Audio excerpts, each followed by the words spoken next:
Of the 13 largest cities in Western Eurasia, only 3 are Christian. All the others are Muslim. But by the 15th century and afterwards, it's a real change. You begin to get cities in the West.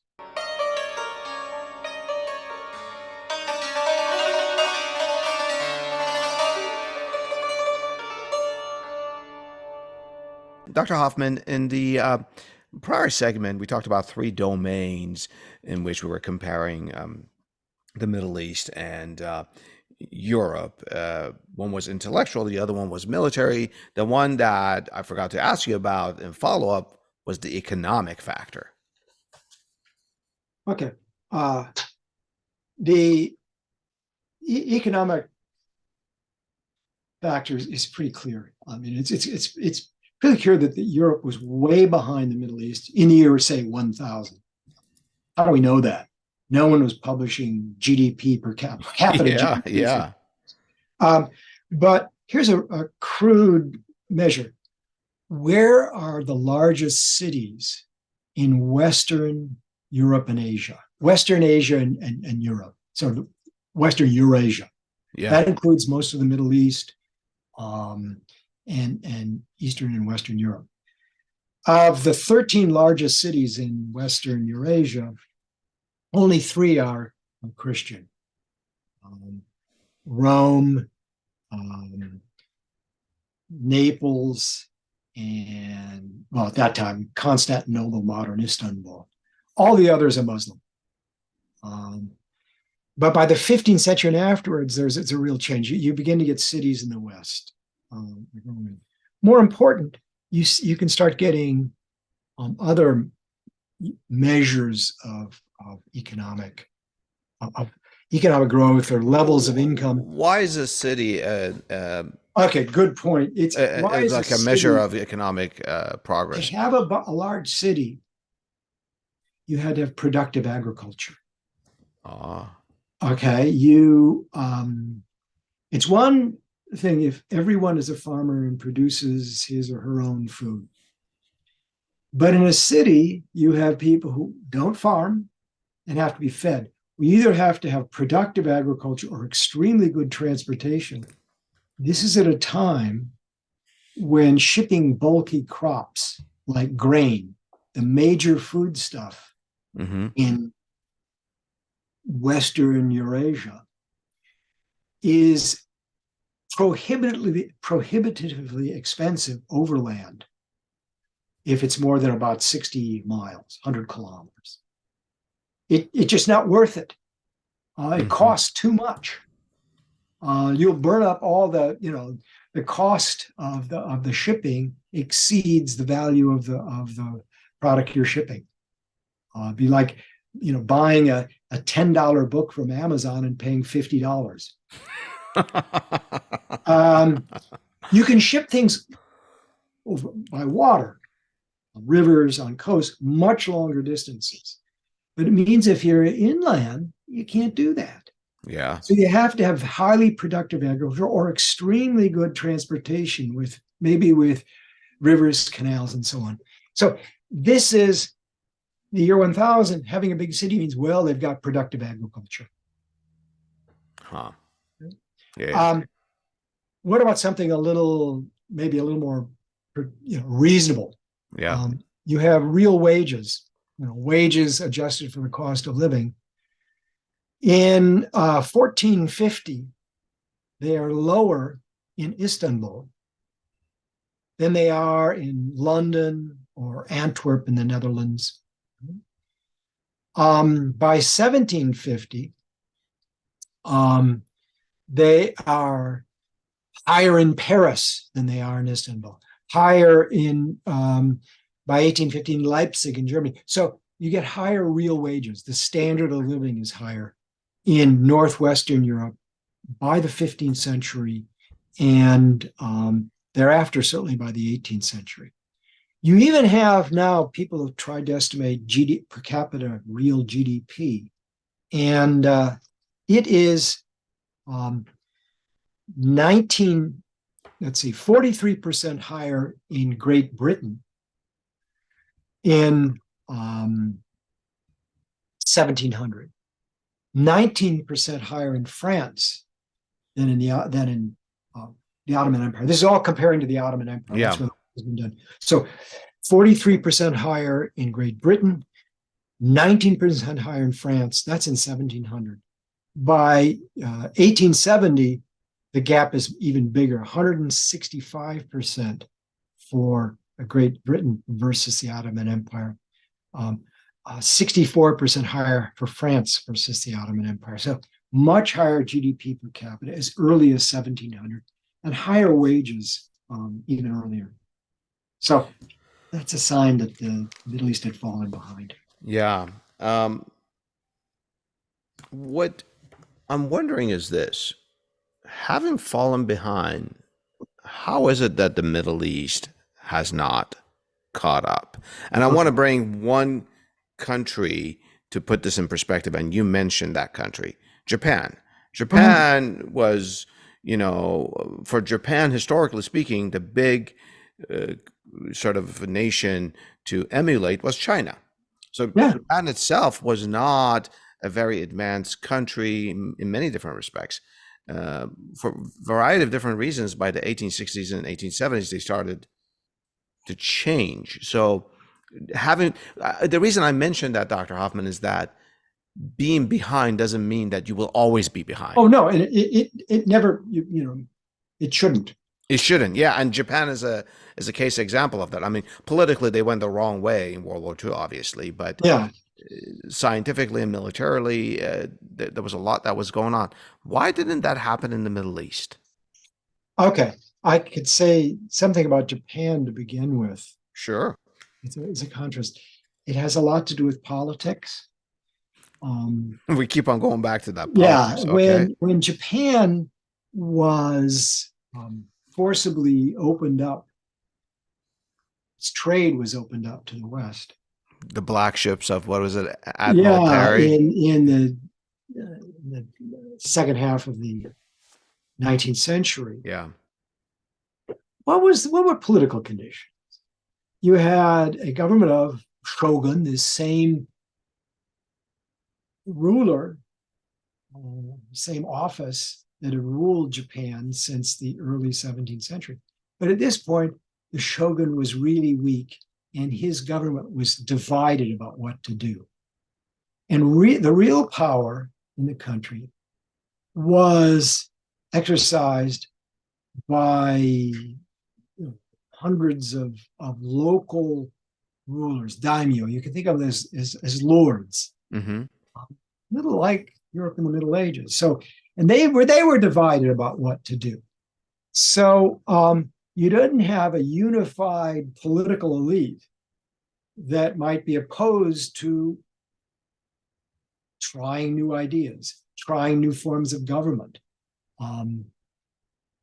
Say like the clergy, unlike the clergy in the Ottoman Empire, would say, no printing press.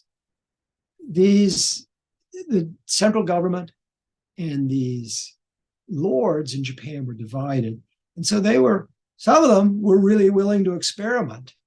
And they began experimenting. They experimented with different political institutions. They sought advice in the West, and they also sought Western learning. The goal was, let's bring in ideas and technology from the West, but keep the Westerners out, or at least keep them under control. And so it's a political change, and they set up a different government. They have the Meiji Restoration. Yeah, yeah. Quite different. So what's the difference in the Middle East? Yeah. But in a way, by the way, if I may interject here, like in the 1960s, 1970s, many of these Middle Eastern countries are gaining their independence, right, and are becoming somewhat stable.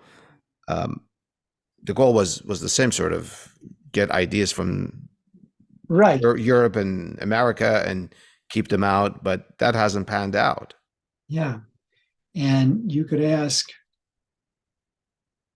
were they handicapped by existing political conditions, which would include the effect of colonial rule or the conditions of the partition of the Ottoman Empire, particularly after World War One, where you set up you set up countries whose boundaries may not respect, the borders of different ethnic groups.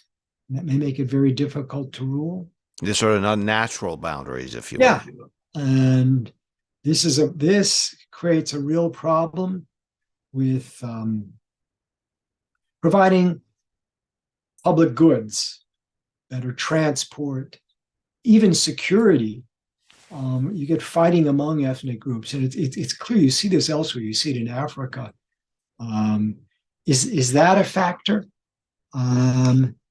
In comparison to the Middle East, a country like Japan is rather homogenous. Actually, that's yeah, an interesting point. It's extremely homogenous. Yeah.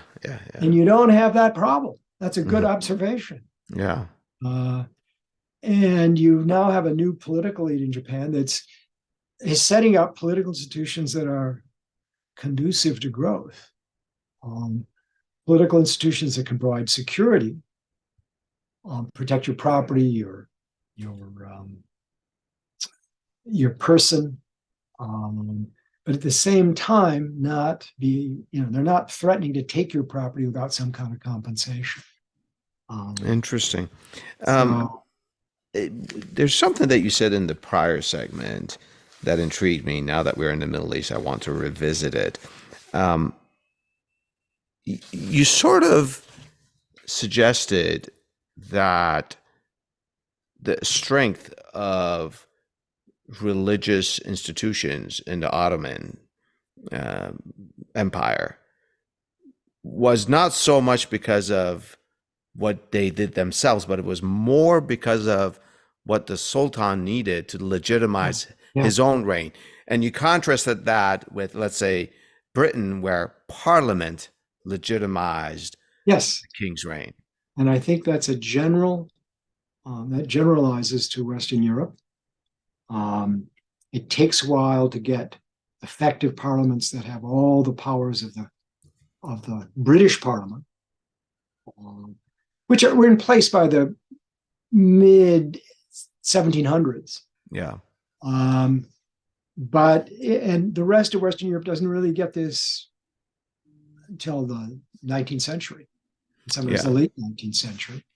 But that makes a big difference. It makes a difference in terms of tax revenues. When the stronger your parliament, the more tax revenue you can raise. Yeah.